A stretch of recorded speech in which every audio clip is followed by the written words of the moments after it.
Welcome to the premiere episode of Next Stop, our newest show on Topper Station that explores the West Liberty University campus community and beyond, checking in on what's going on the hilltop, what's going on off the hilltop, all things West Liberty University. And it's been quite a semester, if you will. And when the COVID-19 epidemic came to our neighborhood, our basketball team had just won the MAC tournament in front of 3,000 fans when we were halfway through our spring semester, and we were a university on the rise. And a lot has changed in the world, and a lot has changed at West Liberty University. But we want to see how we're doing, and so we've got probably 4 people here who are responsible for keeping the academic side of things moving forward, and just want to check in with them and get their take on distance learning, on virtual meetings, on keeping a campus community connected. And so I'm going to stop talking. I'm going to let them talk. So with us today, we have Brian Crawford, our provost. We have Lucy Kefauver, our director of distance education. Joe Rodella, our director of information technology. And Jeremy Lawrence, our assistant provost and professor of English. I'm going to start with our provost, Brian Crawford.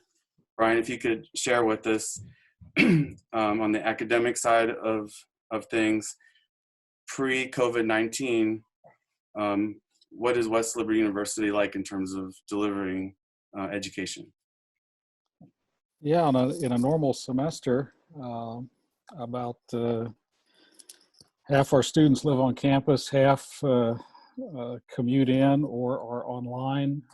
We offer a number of online courses typically, and I'll let Lucy talk about those exact numbers, but most of our classes are taught in seat, either on the main campus, a few at the Highlands, and a few in a few other spots around the upper Ohio Valley. But normally campus is a pretty busy place this time of year.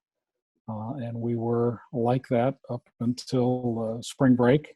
And then over our spring break period, things really changed, and we decided we needed to extend that time off a little bit and get ready. And when we came back March 23rd, to not have anyone on campus who wasn't absolutely essential. Lucy, can you share with us some of the numbers of how many students were already involved with distance education prior to COVID-19, for example? So we have students who take just one online course or take solely online courses. So if we consider students who were taking at least one online course, I'm going to guess we had around 800 to 900 of those. We have a couple of solely online programs. So of course, all of their enrollment is just online. And then we have many students who even will sit in their dorms and take an online class with us. So many. Currently in Sakai, we have about 970 sections of courses. That's all courses that we offer in-seat and online. And about 100 of those were online. Okay. And as far as the classes themselves, are they strictly like on demand, or are there some that are live in a pre-COVID-19? What does that mix like? Generally, in-seat courses, everyone came to class. Occasionally, we would have faculty who would use WebEx if we had someone who had perhaps moved and couldn't finish a program. They would let them WebEx into the classroom live during class meeting time. For the most part, those in-seat classes were happening on campus in-seat. The online classes were online, and there wasn't much of a mix before this happened. Okay. Jeremy, from the professor-faculty point of view, prior COVID-19, how many professors are teaching online classes? How many are interested in it? What's that environment like? Well, prior to this, it really varied by the area and the department. Certainly there were some areas that were very much online. Business, for example, almost, in some cases, almost everything is online. And then you have some of the other, maybe some of the more liberal arts where they favor the one-on-one interaction with students, maybe a little more resistance there, but I mean, that's been growing. But, you know, so it kind of ran the gamut in terms of how many online classes that we were offering at any given time. But I mean, especially Lucy and her department, we've really been pushing that. And it's been one of our goals, really in our strategic plan, to expand and offer more online classes. Thank you. Speaking of strategic plans, Joe, for the last few years, you've been developing an IT strategic plan. We've done a lot of things to address IT infrastructure. So pre-COVID-19, can you tell us about IT at West Liberty? Yes, sure. And for the record, my title is Director of Information Services because, you know, I think it's more about information than technology. And so I kind of try to make that point. But so, as you said, it was a fairly normal semester. We have, you know, help desk activities that we take care of for the students here on campus and for the faculty and staff. We support, you know, classroom technologies. We have two major projects going on, a new CRM system for the admissions folks and trying to work on a housing application and integrate that into our student information system. So those are rather large and rather important projects. And, you know, when you're just kind of going through your day and doing them, it's not that big a deal. But when something like this circumstance rears its head and you get a whole lot of additional work scope, it got interesting very quickly. It was and for the record, I can't tell you how pleased I am at the level of teamwork that we've seen on campus. You know, between Lucy's folks and Jeremy and Brian's folks, I've seen, and frankly, the faculty have been fabulous.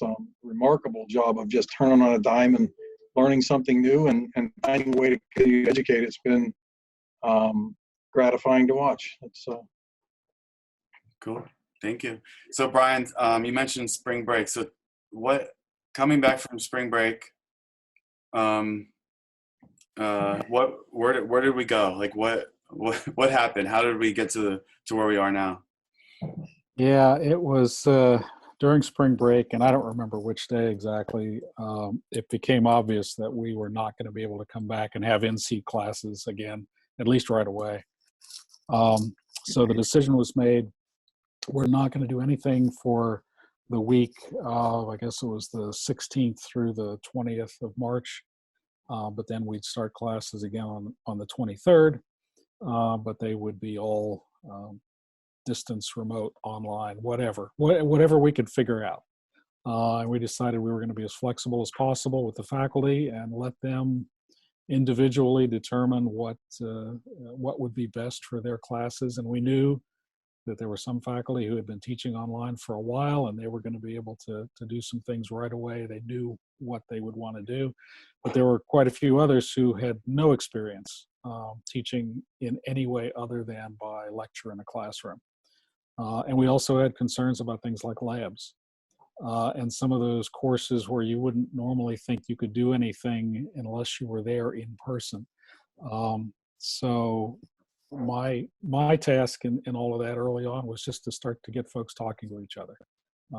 Let's get everyone in touch with Lucy. And Jeremy picked up the Zoom ball real quick and said, okay, I'm going to figure this out. I'm going to help faculty learn how to do this and start, Joe and I started to talk about what we had and what we might need. And Roberta, Joe's boss, so what can I do? What do we need? What do we need to purchase? What kind of licenses? And Joe worked with her on that. And so it was really just getting everyone starting to think about this as quickly as possible. And of course, the academic leadership team, the deans and chairs and program directors, all started talking to their faculty. And it didn't take very long. It was actually pretty amazing how quickly the faculty got on board. And Lucy started to tell me about that week after the normal spring break. They had, I think it was 3 sessions a day. Yep, 15 available for faculty to come in and then by arrangement to communicate with her and her team to learn how to use different tools. And she started to tell me people were showing up and in good numbers, and including a few who we might not have expected. And that was really good. So things just took off from there. Lucy, can you tell us more about that experience? This was in-person training? We had 3 sessions a day. 2 of them were in person and 1 was by WebEx. So even if you couldn't come to campus or didn't want to come to campus because you were concerned, we would still be able to help people. And we had really great attendance early in the week. It fell off a little as the week wore on, but that was okay. We've been in touch with many faculty, and I'm so impressed with the way they have stepped up, and people who previously had no interest in this. Okay, what do I need to do? How can I make sure my students get this? They've really been delivering content and care to those students in ways they never thought that they would. I started talking to Brian about what we might do if we had this situation a few weeks before it happened. And so my team started putting together some ideas of things that you can do so we could have a document for people that we've distributed to them. And that's something that we continue to add to. We're still fielding help tickets. And again, the faculty just have such great questions, from the people who really have not done anything like this before to people who are experienced. We've had a variety of questions, and everybody's really great and receptive to the feedback they're getting. Jeremy, about yeah, keep going. Well, just the additional complexity for all of us to have to push our workforce to a remote circumstance. So that happened all at the same time as well, where we really didn't want our business office and our registration and admissions office folks coming here. So we had to push them, to a remote circumstance as well. So where it might have been easier to have people here where you could just find them and work with them, that became obviously not possible. So again, they were excited about the possibility of being able to continue their work too, because the last thing any of us want is to go away for 6 weeks while the work piles up, or the work's not going away. So it was, that added some complexity, but it also, I think, ultimately, this experience for our educators and this experience for our administrators and staff will make us better. They're seeing new ways to do things. We're seeing new ways to teach, new ways to be productive. Ultimately, I think if there's any silver line in this ugliness, that might be it.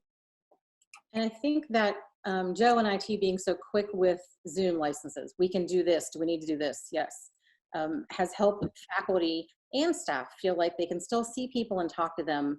You can have a phone conversation or you can send emails, but it's nicer sometimes to be able to see someone, to get the nonverbals and make sure they're understanding, whether it's your department colleagues or students. So that was really helpful, and they have really cranked out the Zoom license. I think we had a Zoom boom like the rest of the world did.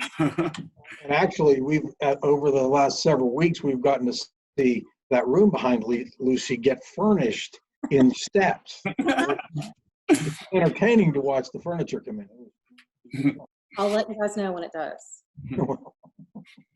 Yesterday was a washer, if anybody's interested. Yeah, washer dryer. Jeremy, you want to elaborate on the Zoom boom? Zoom training?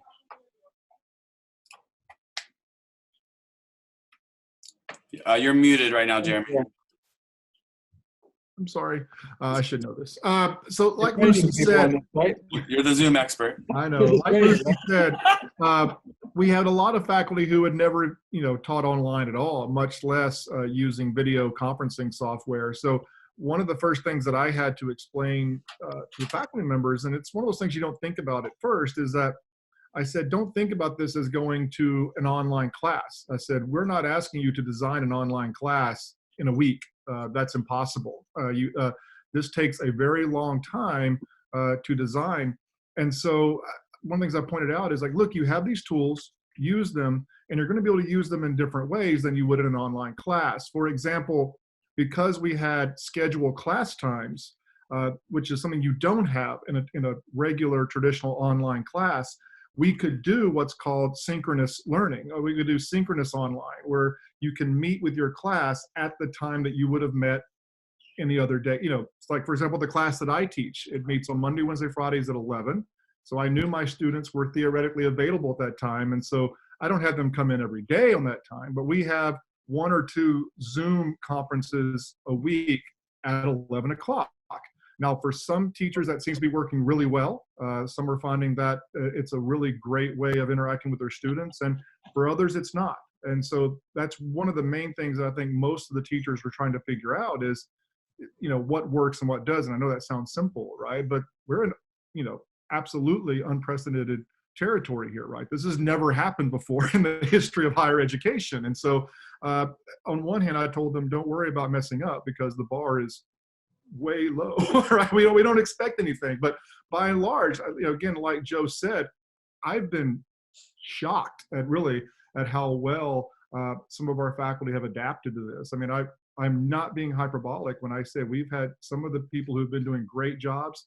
They could barely send emails before a couple of weeks ago. Got any names for us, Jeremy? No, I mean, no, it's they know who they are. They know, but no, it's been spectacular. But the key is that these are academics. They're smart people. We teach critical thinking all the time, and that's what we've had to do. There's no one way of doing it. Everyone's doing it differently. And Zoom, we joke, that's what we chose, obviously. We had to choose something. And so one of the things that I've been spending my life doing for about 2 weeks was a crash coursing myself on how to use Zoom, and then helping faculty use that program in their own courses. Yeah, I want to point out, Jeremy makes a point there that we chose Zoom. And part of that was, there's a lot of tools out there.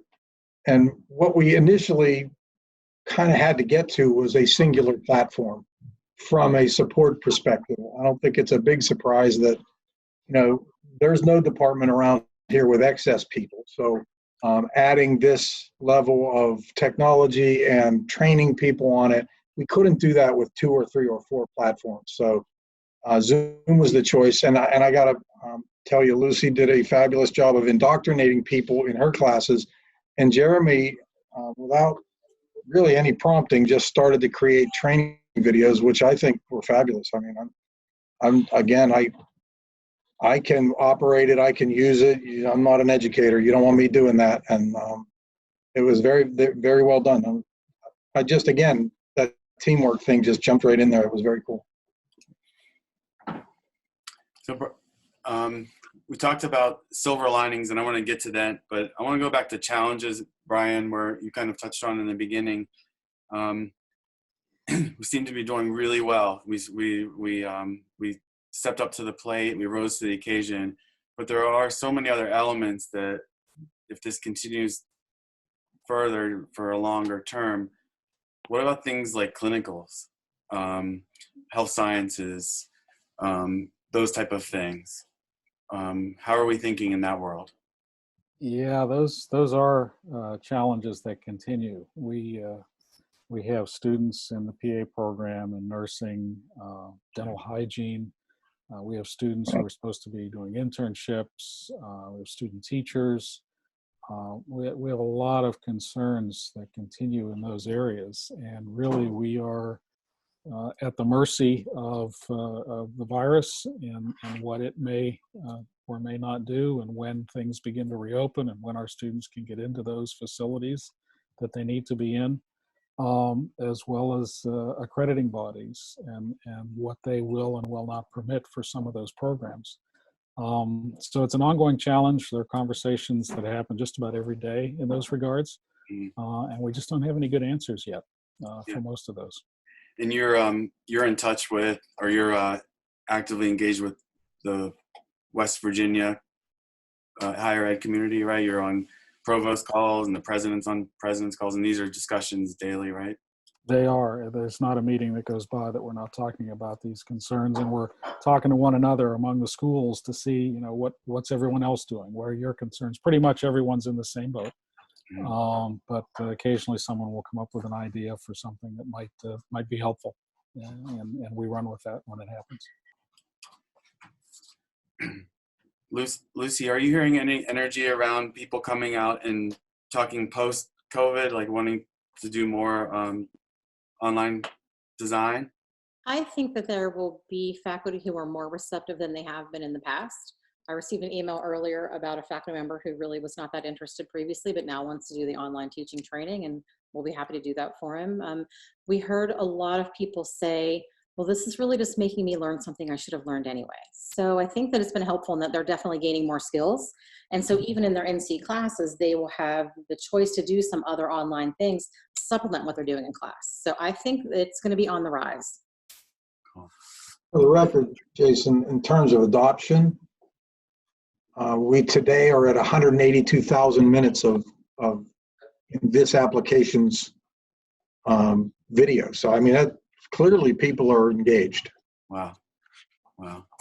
That's And amazing. just to tag on to what Lucy was saying, I'm a great believer that over the last 10 years or so, our students have changed dramatically. They have an interest in their entertainment being on demand, wherever they are, whenever they want it.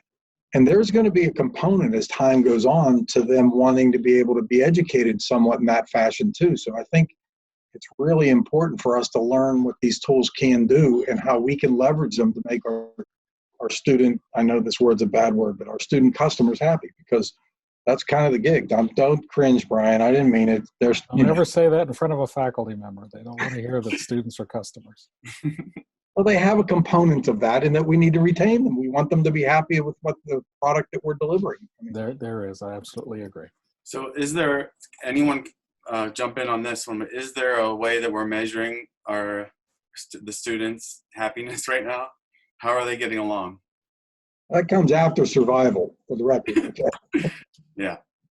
I'm seeing help tickets from students for e-learning where maybe they're having a little bit of difficulty downloading the Respondus lockdown browser, which works effectively every time. Sometimes there are some computer issues or students don't realize how they should be using it, but we're getting those resolved. I'm going to say 100% of the time. But I think that other than being maybe a little excited because my test is happening now and I can't do this, I think they're doing well. We haven't had any angry interactions with people. I think overall they're realizing some of them might not enjoy the idea of this, but they're making it work anyway. They're making the best of what they have to offer. Mm-hmm. And to add on to what Joe was saying, if I could, we know that these students are consumers of online content from birth, essentially. They look at stuff online. They're not necessarily creators of online academic content, though. So I think that's one thing we're also going to see our students. We're going to see them improve their online presentation skills, their digital storytelling and things like that, that they're going to use in their lives and their careers. So that's going to be another silver lining I think we're going to find. Jeremy, silver linings? Well, I'll echo what others have already said, is that, you know, the part of my job, one of the bullet points is innovation. And a lot of the things that we're having to do right now are things that I've been trying to get people to do for several years now. Even when I was chair, trying to get my own department to do. It's not easy to do that. And so now, you know, our hand's been forced on us, right? We have to play this hand. And so teachers are now discovering that, you know, I often say that digital delivery, whether it's online class or what we're doing now, I tell everybody, don't look at it as better or worse. I kept hearing that over and over again. Oh, this is worse, or this is going to be better. I said, don't worry about it being better or worse. It's different, right? It's just a different type of instruction. In my class, I get different types of responses in the chat window during a Zoom discussion than I ever get in the classroom. I have one student in my class. I haven't heard her say a single thing all semester.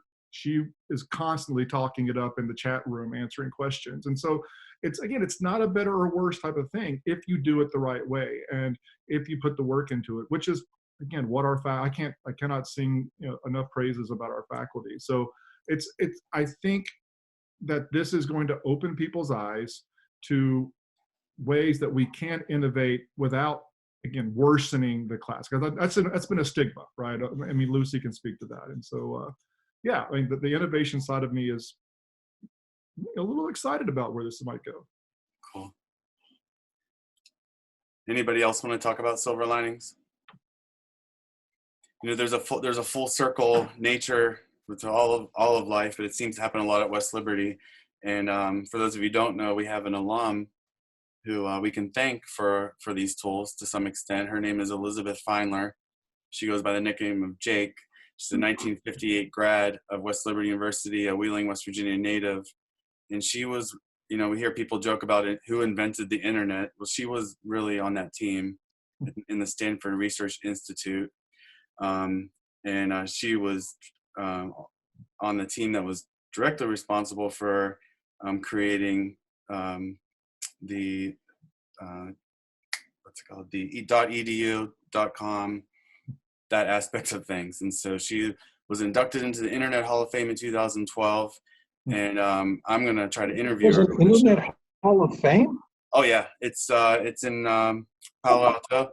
Yeah, it's right next to Google. She's a curator of the Internet Hall of Fame. I've been there. It's fascinating. There's a lot I'm sure of there's a virtual component to it. there's a lot of old Can computers. you give me a portrait or something so I can get rid of my little statue of Al Gore? Because that one's getting a little old. No problem.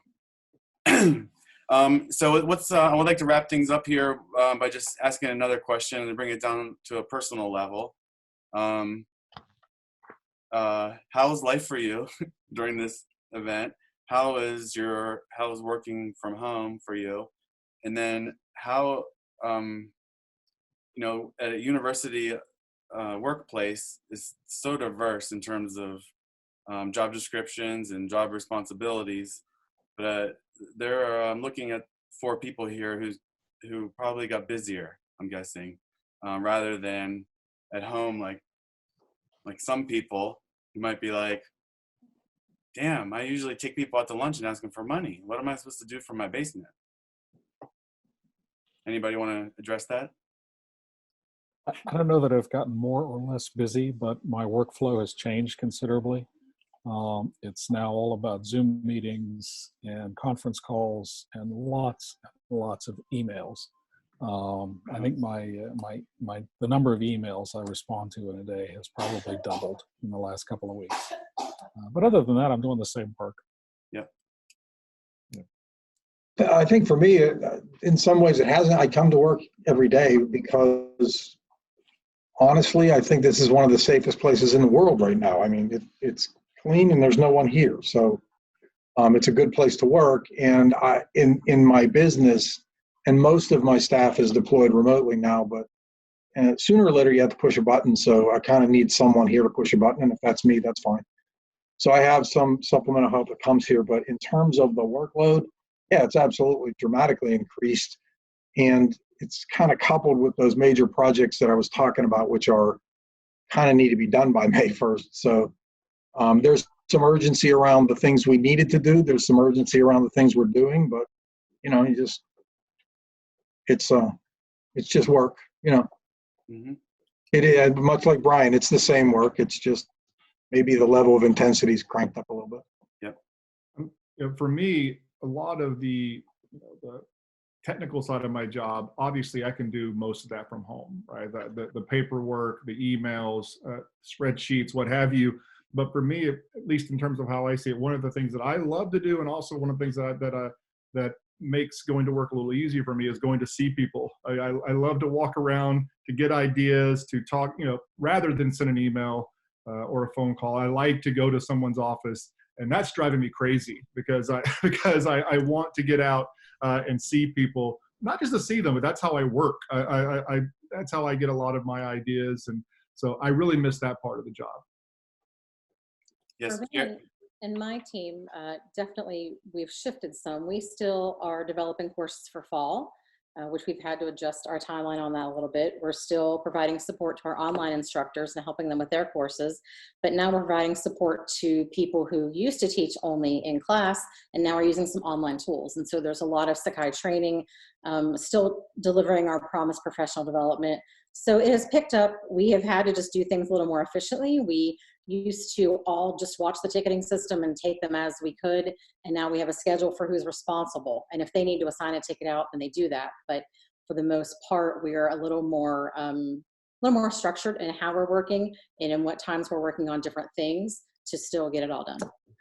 Lucy, don't you have a little walk-in video up certain hours of the day that people can just kind of bounce in and get out? So we had that for a week. We were doing it in the morning and afternoon, and no one came to join us. So we are still using Zoom, though. If someone's having a problem and we want to see what they're doing, we're having them join us in Zoom and share their screen so we can see what they're seeing. Because just like with you guys, if you don't know what they're seeing, it's hard to help them. So Okay. that's what we're doing now. And What about you, Jason? I mean, other than the fact that you don't have you haven't eaten lunch in weeks, what do you do? well, it's I guess the silver lining here is that part of my responsibility is Topper Station, not my full responsibility, but a lot of the work that we've done since prior to and since launching in September, it feels like it's got us to this point that we're ready for a moment like this to start receiving needs, ideas, and help us with steering our ship or our train, driving the train into the future. So I'm doing less fundraising, less engagement, cultivation, because just like Jeremy. By the way, I miss you, Jeremy and Brian, on the second floor of Shaw Hall. It's a lot of my job is super social. He doesn't miss us, Lou. He was clear. I That was clear. There's a clear message there. He only misses certain people. Okay, just sorry. Yeah, so I'm diving into Topper Station, and part of the inspiration for this show came from a personal feeling of being disconnected socially to work, and I want to know what people are doing. There's amazing things happening, and emails can only do so much, and so I think I'm excited. I got another one of these interviews tomorrow with Dr. Loafman, which should be quite interesting. And I'm going to continue this and hopefully kind of address that void that other people may have. Even more personally, my wife, Sarah's been working home for 12 years. And so now I'm definitely I'm getting a little more of a sense of an appreciation for for her work life over that time. Because what would happen was I would go to work, I would be completely fulfilled socially, and come home and kind of want to check out, and she would be like, yeah, let's go. So that's been interesting too. So anything else anyone to have anything to add, or as we No, I'm just jealous of Brian's backdrop because he looks so studious and academic. I got a baseball field above me. If you need to borrow a book, I might be able to help you out. I still think it's wallpaper. No, this is not wallpaper. This is just one corner of my study. Turn around and take the book down, so we're sure. Yeah. Oh, she's challenged you. Well, Lucy, you should just order that for your next piece of furniture coming. Yeah, right. All we're seeing is a wider view of the wallpaper. She asked you to move a book. Oh wow, Brian, that is so big. Oh, I'm really jealous of that, Brian. That is pretty cool. It's amazing what effects you can bring up on a computer, isn't it? There, uh-oh. Oh, okay. Oh, it's real. Oh, I thought the wall was going to open up when you moved that book. No, that's farther down.